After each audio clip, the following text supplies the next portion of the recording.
Welcome back. This is Captain Ron from ronsgyros.com. Today I'm going to explain to you some of the causes of these accidents that we have, especially on your first takeoff and trying to control rotor blade flap. As you can see,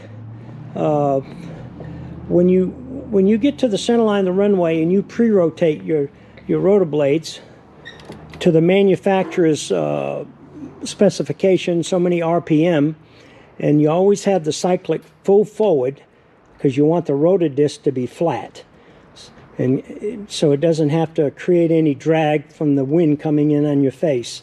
Okay, and once you pre-rotate to the required RPM and your brakes are held, now you, in the count of 3, you move the Cyclic in the full back position, release your pre-rotator, and then you add throttle to maintain that rotor RPM.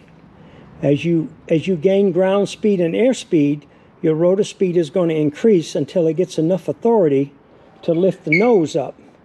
And then as the nose comes up off the ground, your rotor blades are still building up RPM. Now at this point, you can't leave them back. Can't leave the Cyclic back in the rear, full rear position.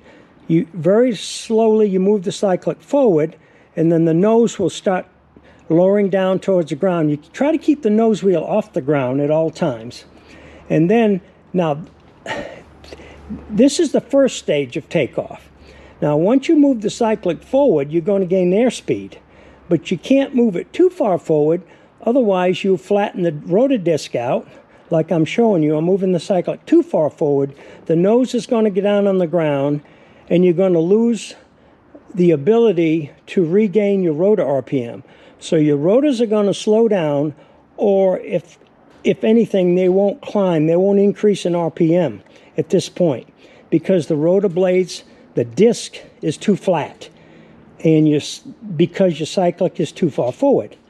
And now at this point, you're going to gain a lot of airspeed, a lot of ground speed, and then usually the pilot then recognizes the error and moves the Cyclic back to get off the ground to climb. And at that point, that rapid movement from when the rotor disc was sort of flat to full aft with a steep angle, then the rotor blades will flap and hit the tail and roll the aircraft over. So you have to remember, your first takeoff, the rotor blade management is in 2 sectors. The first sector is full aft stick, add power, let the rotor disc spin up. From at that moment when you release the pre-rotator, that RPM still has to gain to approximately 350 RPM. But you don't stare at the gauge. You look outside, look at the white line, you constantly look at the gauge, your rotor RPM.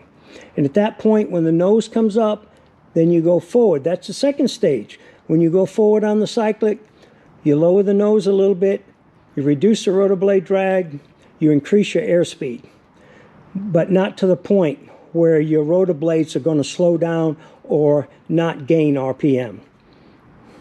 Okay, another thing I want to explain to you is on most gyroplanes, the rudder is connected rigidly, mechanically, to the nose wheel.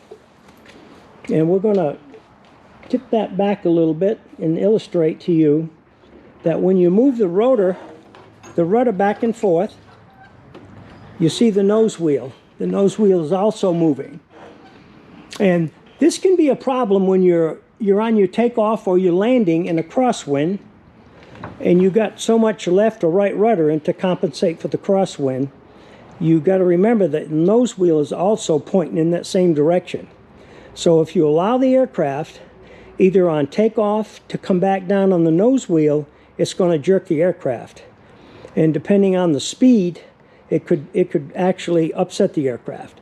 In the same way with when you're coming in for landing, you keep the nose wheel off as much as possible. It doesn't have to be high in the air, the nose high. It just has to be off the ground until you come to a slow ground speed, which you would use the Cyclic slowly back to stop, use the aerodynamic brake to stop the aircraft, and then the nose wheel will settle down to the ground.